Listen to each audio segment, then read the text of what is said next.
It is Locked On NBA Game Night for the night of Wednesday, December 3rd. On today's show, some might have expected Giannis to be the next star to get traded, but he might be the next star to suffer a major injury. Instead, we've got the latest from Milwaukee here. Plus, we'll talk about that and the Mavericks putting together a little win streak. Plus, Tony, how bad are the Sacramento Kings? Royally bad. When that final buzzer rings, you know it's time for Locked On NBA Game Night. All the post-game reactions to every game across the league, every single night, with insights only the hosts at Locked On can provide. It's the true NBA fans' one stop for all the action. Every game, every night. It's Locked On NBA Game Night. Tipping off now. All right, welcome to Locked On NBA Game Night. Every game, every night. Thank you for making Locked On NBA your first listen every day. I'm Wes Goldberg, and joining me as he does every Wednesday night, it's Tony East. Today's episode is brought to you by Game Time. Download the Game Time app, create an account, use the code LOCKEDONNBA for $20 off your first purchase. We'll talk about the Mavericks winning their third straight game in a second, but let's start in Milwaukee, who the Bucks beat the Pistons 113-109, an inspiring win for a team that's got a lot going on right now, Tony. Reports from ESPN this afternoon that Giannis and the Bucks are discussing whether to seek a trade. And then in the opening minutes of their game against the Pistons tonight, Giannis goes down with a non-contact injury and is ruled out with a right calf strain. You never want to start throwing the A word around. Here's Camille Davis from Locked On Bucks with more. Emotional roller coaster. The Milwaukee Bucks went 113-109 over the Pistons in a game where Giannis went down 5 minutes into it with a calf injury that looked eerily similar to the injury he suffered 2 years ago against the Celtics. That was also a calf injury that kept him out of that entire playoff run. So prayers up for Giannis and his health. In this game tonight, Kevin Porter Jr., he stepped up big time for the squad, 26 points. You had Ryan Rollins stepping up 22 points. Big time defense down the stretch. AJ Green knocking down big time threes in that third, fourth quarter there to help kind of get the Bucks back into it and then extend the lead. And then you had Jericho Sims, career high in points for him as a Buck, a double-double for Jericho Sims. Needed all of that and more, especially on a day, like I said, emotional roller coaster where it starts off with ESPN trade rumors that Giannis might want out. And then you have the Bucks coming through and saying, Doc Rivers out there before the game. There's no truth to these rumors. Giannis has not requested a trade. And this is only happening because the team is losing. Well, they found a way to win tonight against the best team, by record at the very least, in the East. Could be a start and could be a best of both worlds for the Bucks, where you keep Giannis, you find something that kind of works for you going forward, and then maybe you also get a high draft pick. We'll see. Tony, do you share in Camille's optimism here? You got to look for those when you win, but no, not a good day for the Bucks should be thrilled they won, because this could have been the biggest poo-poo platter day possible, right? You get the report that everybody kind of thought could be coming, especially if you lose to the Wizards, and he gets hurt early in the game, and then you lose. Like, that would have been a huge, huge, huge whammy. No, I do not share the optimism. They've played horrible without him. They haven't even played that great with him, to be clear, but this was encouraging, to be clear. Like, this is an awesome Jericho Sims stat line. Bobby Portis was huge for them. Kevin Porter's been scoring like crazy since he's been back. Rollins got banged up in this game and came back and then played quite well. Like, they have guys who are good. I think missing Kevin Porter, was a big part of their struggles without Giannis at other times this season. Like, I do think she's right that they could find something, but everybody said, how bad could this team be if Giannis misses time? We're about to find out if he misses more time with whatever this happens to be, which it seems like, thankfully, Wes, isn't the worst thing, just a different bad thing. Right. And so Doc Rivers after the game told reporters that Giannis is undergoing an MRI right now, but that they think that they already ruled out the Achilles. Now, Tony, I don't know how much we want to believe Doc Rivers, because he also said before the game that it's all false. Now, I do want to say this. Doc Rivers did come out before the game and he said, Giannis has not asked for a trade. And he said it very plainly, and he's very believable when he says it. But he missed the key word there. Left it out. Yet.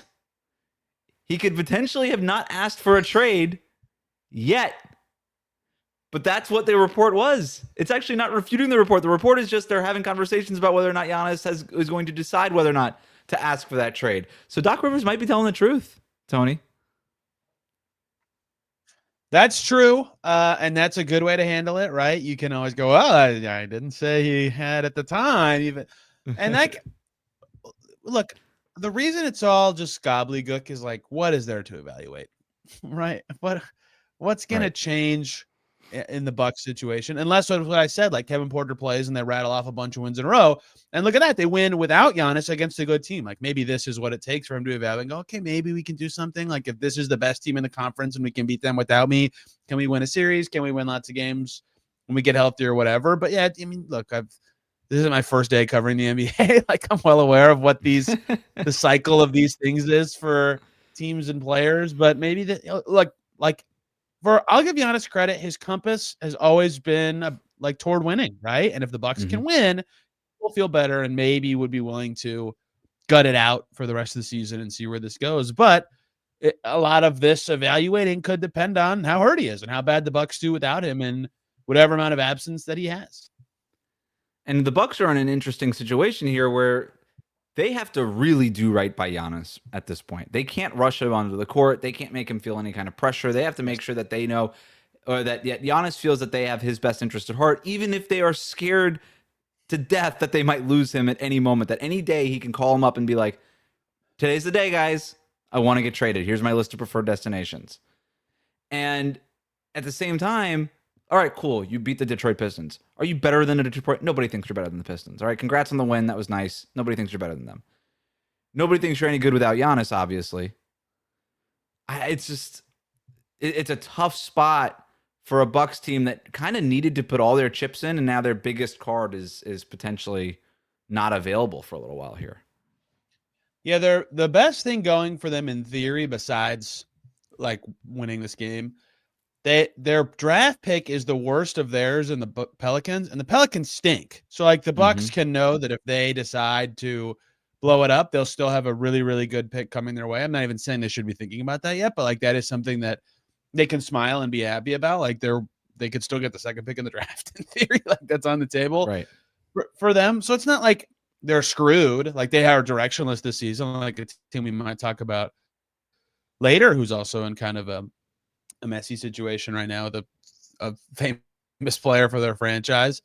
But look, I would like to wait a tiny bit on this just because like I get the fear of Achilles when you go down in non-contact, and we've seen a lot of Achilles injuries recently. But like he did limp off the court. Like if you have an Achilles, you can't move. You like have to be carried unless you're Kobe Bryant. And so I kind of, I mean, maybe he is Kobe Bryant and he's like been superhuman healer for his whole life.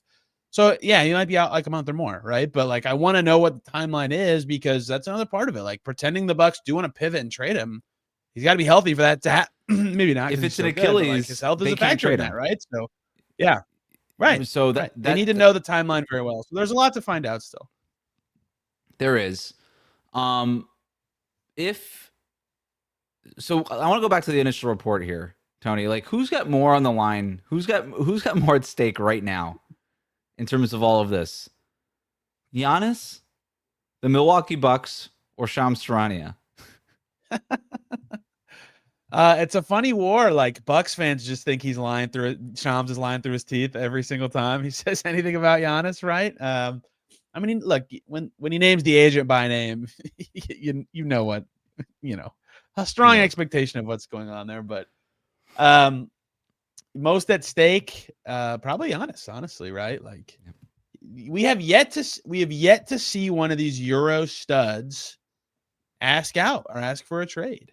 And he cares a lot about his legacy and how he'll be perceived if he does this and all that kind of stuff. He also cares a lot about his family and Greece and all these things. So how he can kind of shape his next steps into his career. And like, he will be remembered a certain way if he plays for one team his whole career, even if it's just one championship. So it's not an easy decision. I'm not saying it is, but also we've seen what the Bucks are so far this season. It's a lot for everybody, honestly, except for Shams.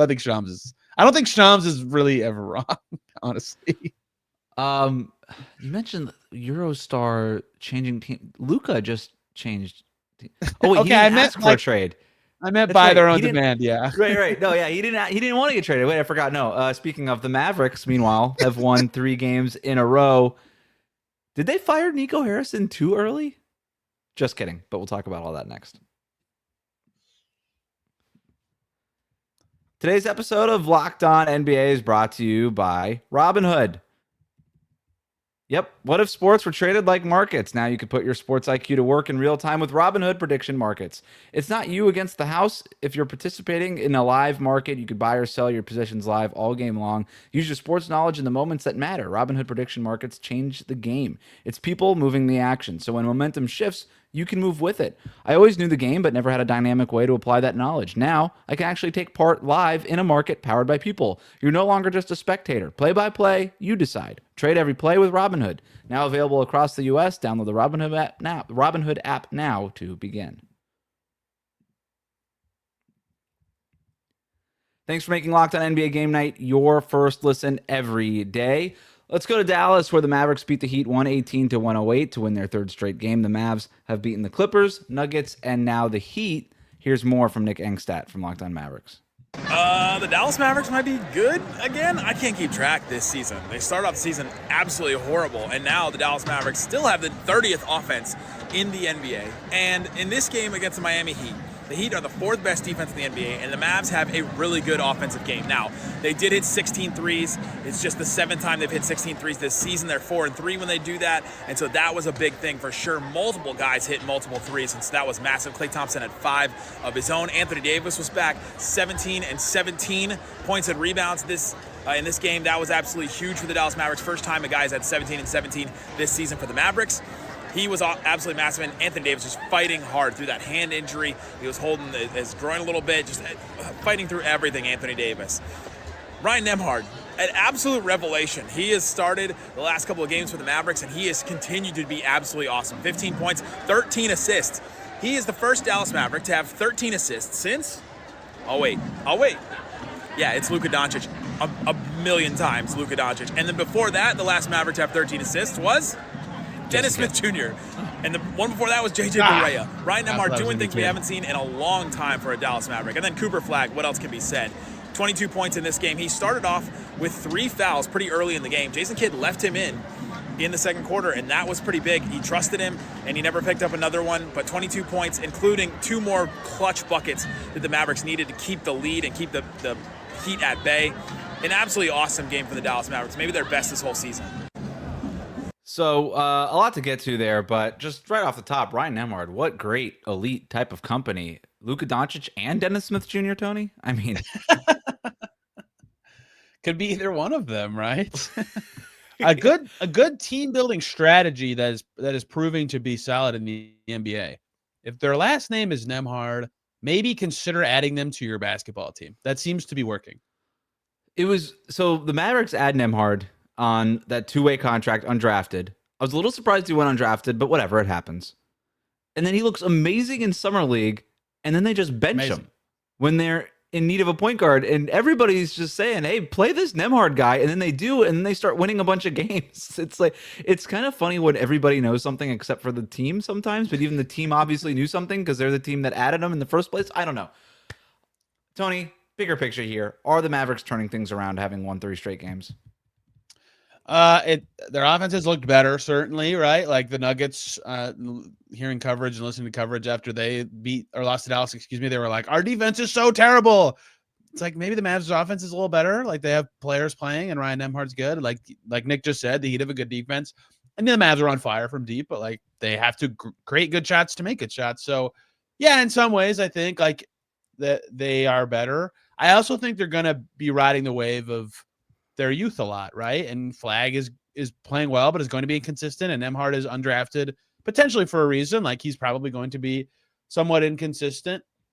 I don't think that they're going to like fly this high forever, but this does show that the theory of what they built, especially if they had Kyrie, like would have been at least something good or interesting, but they might not have that this season, and they'll be pretty up and down off their line of average, I think, a lot. They do seem to have figured something out with these new lineups and rotations, right? Anthony Davis being back and healthy is obviously probably the biggest thing that we haven't really even mentioned yet, but him playing the 5, Gafford coming in behind him off the bench, 48 minutes of good rim protection. And they have a good defense. Like, this team they're not as bad as they were to start the year. They're probably not as good as beating the Nuggets and the Heat all the time. They're probably somewhere in the middle. But I think this defense is legitimately good. I think the team is legitimately competitive. Cooper Flagg is starting to figure things out, to your point. And between Ryan Nembhard and Brandon Williams is giving them good minutes too. They've got guards who you feel okay about it at the very least now. And then Klay Thompson's making some shots. PJ Washington didn't even play in this game, but he's obviously capable of making those outside jumpers. So with this new lineup, with Anthony Davis playing the 5, with some of the guards that they figured out here that have clicked for them, I just think that they're finding lineups that work. They're playing in more space. Cooper Flagg looks way more comfortable, does not look as crowded, and now can kind of get to his spots and figure things out as a rookie. This team's not good, but they're not as bad as they were to begin with. So are the Mavs turning things around? Slightly. And I think they're building something here now that is actually respectable, right? Like, you can at least feel good about it if you're a Mavericks fan. Maybe not good about it because you had Luka Doncic less than a year ago, but like good about whatever this is. I'm shocked that Anthony Davis at the 5 is fruitful. I'm stunned that something everybody has said forever is actually working for him.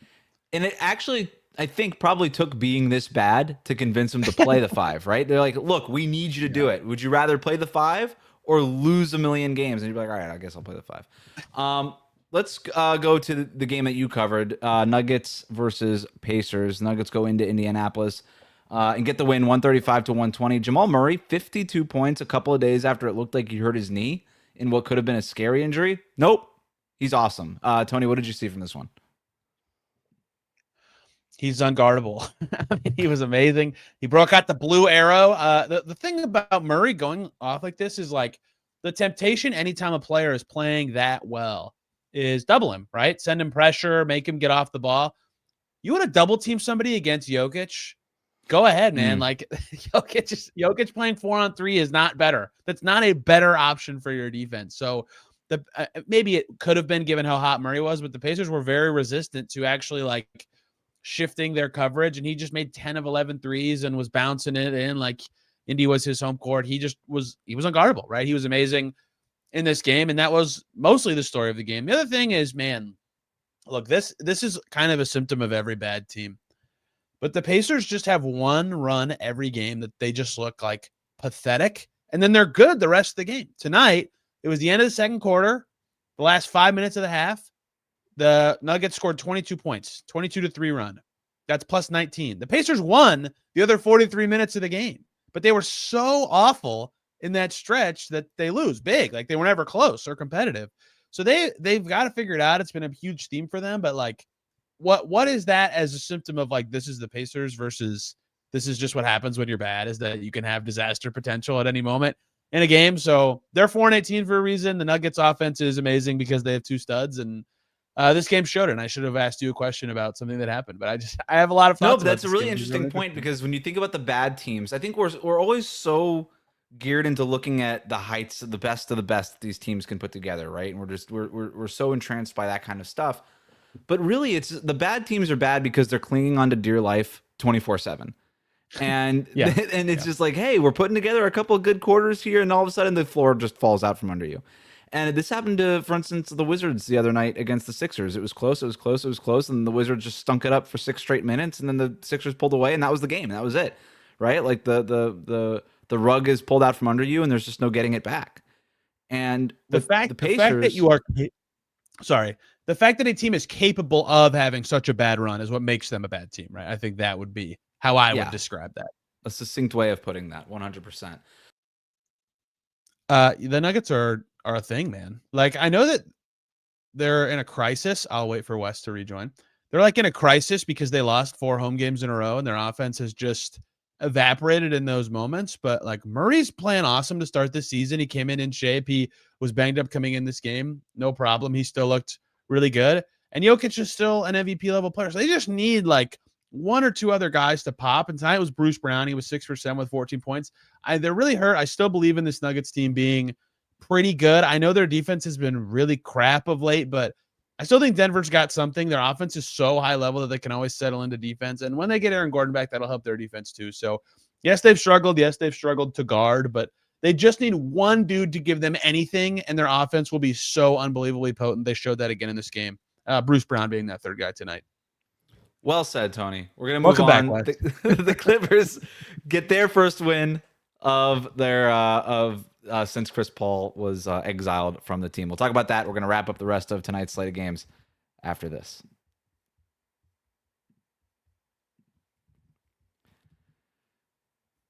Today's episode of Locked On NBA Game Night is brought to you by Game Time. The World Cup is coming back to North America for the first time since 1994. And with 48 teams for the first time ever, it's going to be massive, but let's be honest, getting tickets is usually the hardest part. That's why the Game Time app is clutch, finally giving fans a real advantage when it comes to snagging seats. With Game Time, you can track price drops in real time, get alerts from great seats that are open, and buy tickets the moment they hit the app. It puts power back in your hands and makes going to the World Cup realistic instead of impossible. You pull up the app, you'll get, and the layout makes it so simple. You just scroll through the matchups and compare seat views, pick a game, tap a section, and have your tickets locked in within minutes. No confusion, no hunting for fine print. And the seat view feature is a game changer. You literally look at the view, you see what the pitch looks like from your seat before you buy. Prices include fees up front, which I love. No last second prices at checkout.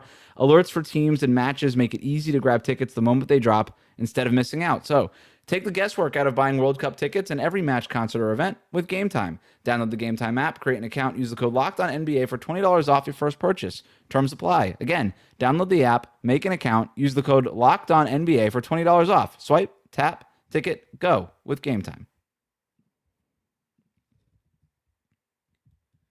Thanks again for making Locked On NBA Game Night your first listen. If you're enjoying the show, make sure you hit that subscribe button on YouTube. Follow us on your favorite podcast app. Let's wrap up the night. We'll start with the Clippers, who got off the schneid with a 115-92 win over the Atlanta Hawks. James Harden, 27 points and 9 assists in a game after he got benched in Miami. So a nice bounce back for Harden. The Clippers, now 1-0 since sending Chris Paul home, Tony.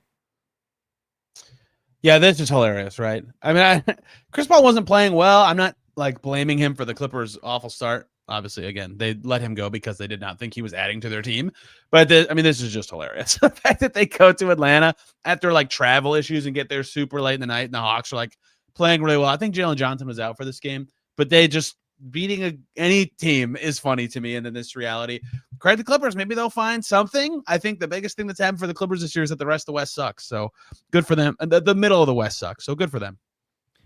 Let's go to Cleveland. Portland goes into the Cavs house, gets a 122-110 win. A tough night for Darius Garland, who missed 11 of his 13 shots. Denny Avdia led the way for the Blazers, 27, 8, and 7 for him. Here's more from Danny Cunningham from Locked On Cavs. Danny Cunningham here at Rocket Arena after the Cavs fall to the Portland Trailblazers 122-110. Let's talk about this one for 94 feet. If the game against Indiana on Monday night was a step in the right direction for the Cavs, this game was 2 steps in the wrong direction for the Cavs. This team really struggled defensively against Portland in this game, particularly on the perimeter. I thought Evan Mobley was fine near the basket. He had 5 blocks. I thought he did a lot of really good stuff defensively, but the Cavs could not defend Portland on the perimeter. The Blazers were able to get downhill. They were able to draw fouls. They won this game because they got to the free throw line constantly. And when they did get into the paint, they were able to create some easy looks because they got by whatever defenders were on the perimeter. Denny Avdia for Portland, he had 27 points. He only needed 10 official field goal attempts to do it because he took 17 free throw attempts in this game. Were all of them, I thought, the greatest of foul calls? No, but the Cavs put themselves in position to foul because they couldn't stay in front of anybody on the perimeter. That to me was the biggest issue. Yeah, did I love the shots that they were getting? Not necessarily. I do think that they had a lot of open threes that they missed, which sometimes that's just the way the basketball game goes. But ultimately, right now, these issues are still the issues that have been. Their energy, their effort. They're on the defensive end of the floor. They're rebounding. Like, it's the same story over and over for this team. So they took a step forward, in my opinion, on Monday, but they took 2 steps back on Wednesday. They've got 2 more games before a much needed, in my opinion, NBA Cup break next week. They play Friday against the Spurs, Saturday against the Warriors, and I'll talk to you after both of those games. Does not sound great from Danny Cunningham. Yeah, I just saw the Cavs whop the Pacers, so they looked good when I saw them. But yeah, they're not playing well. Their best players are not playing well. They're missing guys. Tough reality, even though Donovan Mitchell continues to ball out. Denny Avdia's got to get some award this year, Wes. That's my takeaway from this game. I don't know what it is. All-Star, LNBA, something. Just give Denny Avdia something. All-Star is like in his wheelhouse. Most improved might be the thing he ends up with. Yes, Spurs that win is a also fun what one. he should get. Spurs win a fun one in Orlando. Luke Cornett seals it with a block on Franz Wagner's potential game-tying layup. Spurs take it 114-112. Here's Jeff Garcia from Locked On Spurs with more. And energy. Well, it was pretty much a game the Spurs had in control for most of the game. Now, Orlando didn't make a comeback here and there, cut the Spurs double-figure lead down to single digits. But if anything that stood out to me was the resiliency of this team. They weathered the storm. Bain starts hitting the three at the end to get the game even closer. The Magic are storming back with just under 2 minutes left. But the Spurs didn't wilter. They didn't fault. They just kept on going through and got the win. De'Aaron Fox, what can you say? 31 points to lead the Spurs in the win. But the hero of the game, Luke Cornett, with the game-saving block. And what a way to start the long road trip with the W. I think it sends the right tone, right message. I mean, you tip your cap to everybody from Keldon Johnson, who came off that bench to provide double-digit scoring and energy. Sohan's defense. The list goes on and on. Devin Vassell knocking down 15 points. All in all, this is a great team collective win. And again, let's remind everybody, they're doing it without Victor and Steph Castle. So, Tony, a good win for the Spurs, but a little bit of a controversial ending there. Yeah, tie game after a late three by Franz to get it to 112 all. Magic got to feel good about their comeback chances. And De'Aaron Fox fouled by Jonathan Isaac, kind of on the shot, mostly before the shot. He was definitely reaching in. A lot of Magic people think it's not a foul at all. Philip Russman-Reich tweeting, looking forward to the NBA's ruling on the last 2 minutes report. I say foul probably. We'll see what they actually say. Can we all be very afraid, Wes? The Spurs are now 7-2 since Wemby got hurt. Are they just going to wreck everybody in a couple weeks when that guy's back on the court? That team is good. I want to get back. I do agree with you. I agree with you on the Jonathan. I think it was a foul. I watched it over. It was a foul. Sorry, Magic fans. That's a foul in today's game. The Spurs are playing really. Luke Cornett is a monster for them these last couple of games. He's been great. Keldon Johnson's giving them real muscle off the bench and scoring juice. De'Aaron Fox has been phenomenal. I can't wait to actually see De'Aaron Fox and Victor Wembanyama play more than 60 seconds together. That'd be fun. They don't have Steph Castle in the lineup either, who's their best perimeter defender. Devin Vassell's been really good, not just shooting the ball, but there's some playmaking stuff with him that you really like. Like, this team is a lot. Harrison Barnes had 31 points the other night. Like, this team is deeper than I think a lot of people gave them credit for, and their best players are just better than we thought they were also. And what was a big question about this team? Mitch Johnson. Does anyone know anything about this guy as the Popovich successor? So far, pretty dang good. We'll see when the playoffs come, which they will be in because they're that good. Let's wrap it up. Bulls lose to the Nets 113-103. Michael Porter Jr., 33 points, 10 rebounds, 5 assists. The headline here, though, the Bulls have now lost 5 in a row, including losses to the Pelicans, the Hornets, your injured Pacers, and now the Nets. Tony, have the Bulls officially turned into a pumpkin? Yes. Golly, just play like a sad trombone or something. I mean, they need Kobe White, but they didn't have Kobe White when they won 5 in a row to start the season. They are bad. They are really bad right now. They're out of the play-in in the East. Yikes. And congrats to the Brooklyn Nets, Wes. Streaking through the streets. Good for the Nets. Michael Porter Jr. hooping. Y'all deserve it there in Brooklyn. Knicks beat the Hornets 119-104. Cat with 35 points, 18 rebounds. LaMelo Ball had 34 points in this one. A lot of empty calories, perhaps. Knicks went up by as many as 22 points early on in that one. And then in Houston, Alperen Sengun and Kevin Durant combined for 52 points. Take care of business against the sad sack Sacramento Kings. Rockets out-rebounded the Kings 62-32 in this one. But what's your favorite stat from this game, Tony? The combined point total of Zach LaVine and DeMar DeRozan, who, by the way, also only combined for about 40 minutes of action in this game. They did get blown out, so it's not that surprising. That's combined point total 14. You're going to need a lot more from those guys to win some games. Matt George of Locked On Kings, though, a little pleased with at least a silver lining of Maxine Reynaud, their second-round pick, who was awesome in this game with 25 points. I almost said 29. Good for him, and the Kings having a silver lining in a game where their unfortunately very sad season continued. least they got that going for them. That wraps up Locked On NBA Game Night. Make sure you're subscribed on YouTube and wherever you get your podcasts. For Tony East, I'm Wes Goldberg. This has been Game Night. Thanks for hanging out with us.